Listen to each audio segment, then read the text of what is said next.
Hello, trumpet players. Let's have a quick discussion about tongue position.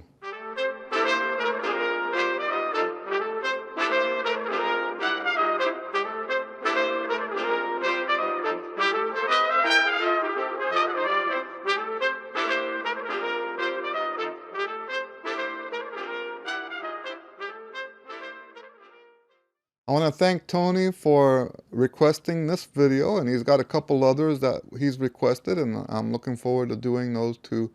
We do take requests. I have a long list of videos I want to make, but if I don't mind doing them out of order, if it's something you want to hear now. So, tongue position. What should be happening with your tongue inside your mouth while you play?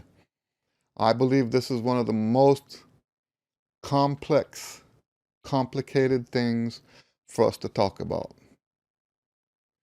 And, I was blessed with 7 different long-term teachers. And what I consider long-term is you're taking weekly lessons for at least a year. It's a little different in university because you're not studying during the summer. But, but I studied with those teachers for multiple years anyway, so yes, they're still considered long-term teachers.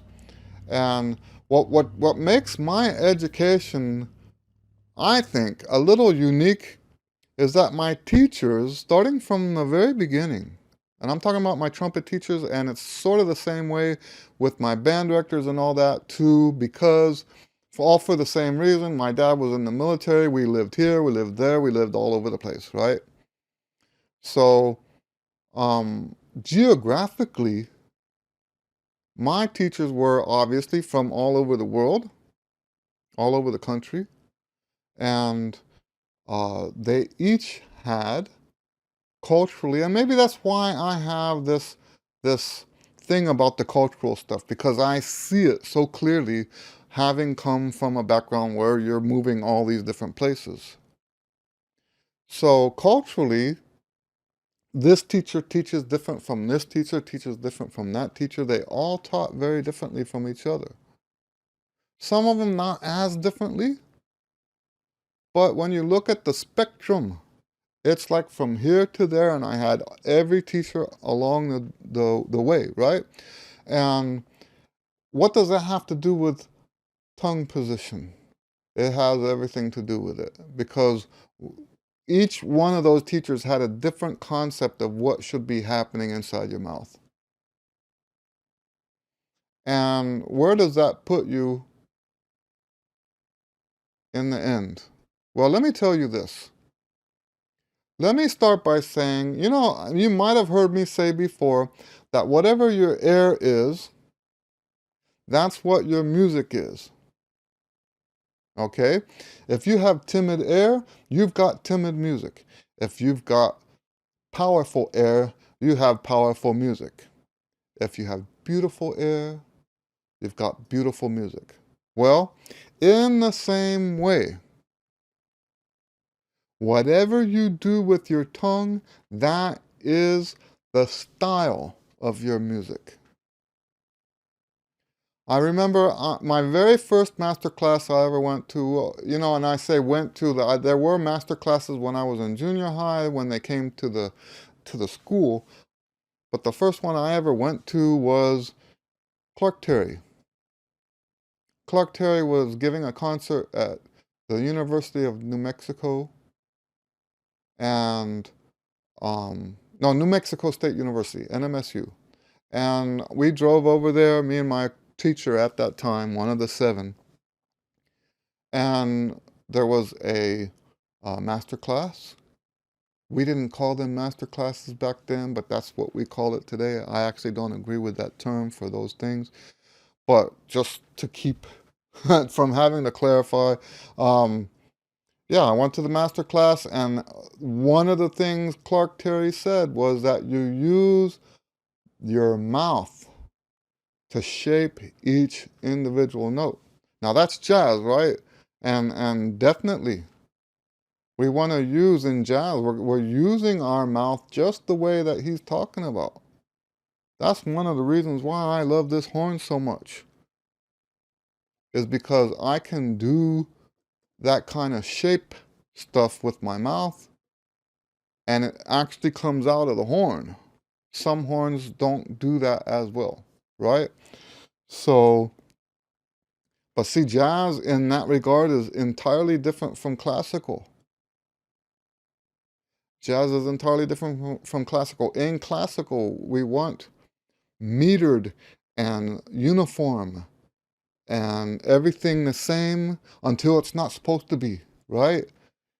Very controlled and elevated music. So when you play classical music, what we're striving for is, for example, and this is something that I learned from my last trumpet teacher, my last long-term trumpet teacher, Dick Schaefer, Richard Schaefer. He always talked about the Dao Tongue, and I'll try to remember to put D-O-W up here. Dao, say Dao. And he was telling me that the way I was playing was Dao, Dao, Dao, Dao, Dao, Dao, Dao, Dao, Dao. Okay? And this was, if you look at each note, it's not the same tone quality from the beginning of the note to the end of the note. That's not appropriate for classical music. That note has to have the same tone quality throughout. No Dao. Okay? And I'm going to tell you quickly what that was for me. And I know that the teachers who I don't hold this against my earlier teachers. Okay? And when I say earlier, I mean like elementary school and junior high level stuff, right? I was always told that we wanted to have the biggest sound we could have, and that the tongue should drop. So like if these are your teeth, the tongue should drop as low as possible in your mouth so that you get this big, full, fat sound. You know what the problem with that is? If your tongue is down here to get that full, fat sound, and you're going up here and then down, up here, down, up here, down. And that movement inside your mouth is creating, on that note, a change in the tone quality. Every single note you play, because you're trying to keep everything so open, every note you play is starting with a more bright sound and going to a more dull sound. That is not desirable. And shortly after this, I took a lesson with Armando Guitarra. And I would have taken more lessons, but he was already ill. And I didn't think it was right for me to take time away from the students he was already teaching. He was willing to teach me. I made a decision not to pursue that anymore. So sometimes I think it was a dumb decision, but I've been like that my whole life. I don't want to. Anyway, so what I learned from him, Guitarra helped me deal with this thing that Dick Schaefer was working on me with. And he said that when you tongue, your tongue should just barely get out of the way. Ta, ta, ta. Instead of going ta, tya, tya like that, the tongue should just barely get out of the way. Ta, ta, ta, ta like that. He actually referred to it as playing with an operatic E sound, where the tongue comes up in your mouth, E, E, E, T, T, T, T, T, and it stays up there while you tongue. Now, I play like that. Like if I have a brass quintet gig, I play like that. If I have a salsa gig, I play like that. The point I'm making now is that when I need to, I can do that. I don't always do that, right? Because in jazz, that's not necessarily the way we want it to be. This the shapes of the notes where we have a different sound at the beginning of the note and a different sound at the end of the note. As long as you're doing it artfully, as long as you're doing it artfully, that's actually desirable. You know, I do know that today, in today's world, you almost can't say that because almost all of the jazz players are classically trained and don't have those. They all have that like orchestral sound, but they're improvising, and that's fine too. Jazz, uh, jazz can accommodate that, but it doesn't demand that. Okay, jazz also accommodates different sounds on different notes for artistic purposes. Okay. So yeah, Armando Gatala helped me understand that the tongue need not move around in your mouth so much. Okay, now I also had a single lesson with Charlie Geyer, and currently I think Charlie Geyer is teaching at Rice University, where Gatala was teaching when I took a lesson with him, right? But this was long before he was teaching there. It was Dick Schaefer that set it up for me because Dick Schaefer and Charlie Geyer are friends. And when Charlie Geyer was in town, he set up a lesson for me. It was about 2 hours in Jones Hall underneath, down in the basement. And what I learned from Charlie Geyer regarding tongue position is that the tongue can we can articulate from different positions inside the mouth. I hope you can see that. We can tongue down here at the tip of the teeth. We can tongue at the behind the teeth. We can tongue at the gum line. We can tongue up here in the gums. All of those are um, acceptable positions for the tongue to articulate. Now, keeping in mind that when you move to a different position, the tongue has to accommodate by either lowering or coming up in the mouth, which is going to change your sound.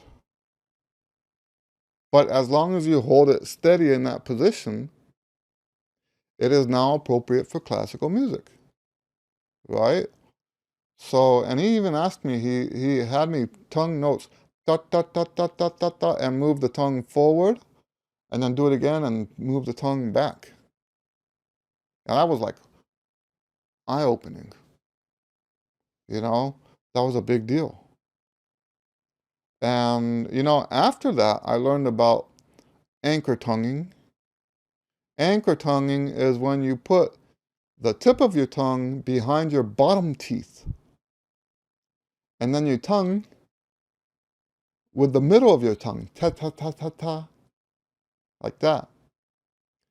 And, you know, I discovered when I learned about anchor tonguing, I discovered that I'd been doing that all along. Not all along, ever since I've been playing lead.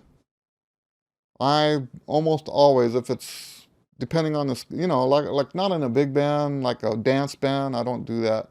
But if there's real high note lead parts, I use the anchor tonguing stuff. I always did. And the reason for it is because you want that tongue position up inside the mouth. And there's nowhere for the tip of the tongue to go than underneath the bottom teeth. And that's what I was talking about earlier. When you tongue in different positions, the rest of the tongue has to be accounted for. So you see, this is not just a simple issue, right? This is actually very complicated. Now, how do you simplify it? Listening. And this is when a lot of you, your eyes start rolling back in your head. Oh, he's on the listening thing again. Eddie Lewis is talking about listening again, right? If you're not listening, then you have nothing to compare it to. So you listen to all the greats, then you listen to yourself, and you make that comparison. And here's what happens when you do enough listening. Sure, there is, to some degree, there is still going to be the mechanical thing trying to do this with your mouth and trying to do with that with your mouth. But the more you listen, the more automatic all of that becomes. I'm not saying it completely goes away. I'm not saying that when we listen enough that you don't have to do anything consciously. I'm not saying that. There is still some conscious stuff that has to happen. But when you do enough listening, you don't have to worry so much about, is the tongue going forward enough? Is it far back enough? So one thing I will mention is that when we look at this whole stylistic thing that's going on with the tongue, we do not work on that in your physical routine. And when I say we, I'm talking about me and my students, and I consider you at watching this video one of my students, right? I mean, if I'm talking to you about what we do, I'm talking about what we do in my little world. And I recognize that it's a little world, okay? I know that with other teachers, you might do it differently. In my system, we don't work on articulation style in the routine. We only do this in the literature, practicing your music. There's enough variety in the music you should be practicing that you don't need to be finding ways to get all that different variety inside your routine. Okay, so that's very important. Another thing worth mentioning is that different tongue positions and therefore different articulation styles have different degrees of resistance. So if you quote unquote tongue harder, you're more likely to crack the note and it's going to crack up because the resistance has been exaggerated at that point. So you almost always have to compensate for harder tonguing with a more open aperture. Maybe some people would say a more relaxed lip. I try to think of it as if I'm playing the notes a little bit lower than what they really are. If I don't do that, and I'm tonguing in a more in a way that creates more resistance, the note will crack and it will crack up. And I'm always aware. When I hear a cracked note, I'm not just thinking, oh, that's a cracked note. I'm thinking, which way did the note crack? Did it crack up in frequency or did it crack down in frequency? Because that tells us a lot. That's a great tool for troubleshooting whatever the problem is. Okay. I make my living playing every different style that's applicable to the trumpet. Those different styles happen inside my mouth. The change from one style to the next happens in my mouth. When I play like a salsa player, that's what's happening in my mouth is different from what I do when I'm a jazz player, which is different, those two, from when I'm playing classical music. The change from one style to the next happens inside your mouth, okay? Now, I believe that's why a lot of people can't change styles, because the way they were taught, and this is going back to when I say that I was blessed with all these different teachers, those different teachers gave me, by having those different teachers, it gave me the ability to play different styles. Okay, doesn't that make sense? This teacher says tongue that way, this teacher says tongue that way, and I did my best to do each one of them. Now, I can play stylistically appropriate in almost any genre, any stylistic context. And I praise God for that, because this is how I make my living, right? And so, but those of you who think there's a right way to tongue and only one right way to tongue, only one right position for the tongue to be in your mouth, you know, I even think, let's say hypothetically, you're an orchestral player and you play Mozart with the same exact tongue as what you play Stravinsky. How is that going to work? Shouldn't those be two different styles? And the style happens in here. Okay? So, yes, so there, I think usually, and I don't know if Tony was looking for this, but usually when people say, um, tell me about tongue position, what they're usually asking is, what is the right tongue position? And the answer is, there's no right tongue position. There is no proper place to put your tongue. And in some music, you know, this is also different for different types of trumpet player. And I won't go into that now because it's opening up just another whole can of worms. Okay. But but yes, there are trumpet players out there that don't move their tongue at all. But like I said, stylistically, they're at a disadvantage. So without being able to move your tongue, you don't have that ability to change styles like that. Okay? Now, you might be consistent. And that's, pros and cons, right? If you're not changing style, that means you don't have all this chaos that goes on in the mouth. And you will be more consistent. But to what end? Maybe you only play one kind of music and that music is extremely narrow. And maybe that works for you. Otherwise, you might want to consider what I'm talking about here. Okay? I have a student coming in 1 minute. So I have to end this video. If you have any questions, because really I just touched on the surface here. If you have any questions, feel free to ask below. This, as you can tell, I'm like excited about this subject because it's one of those deep subjects. Okay? But yeah, ask below any questions that you have. Other than that, God bless you. We'll see you on the next video. Thank you, Tony.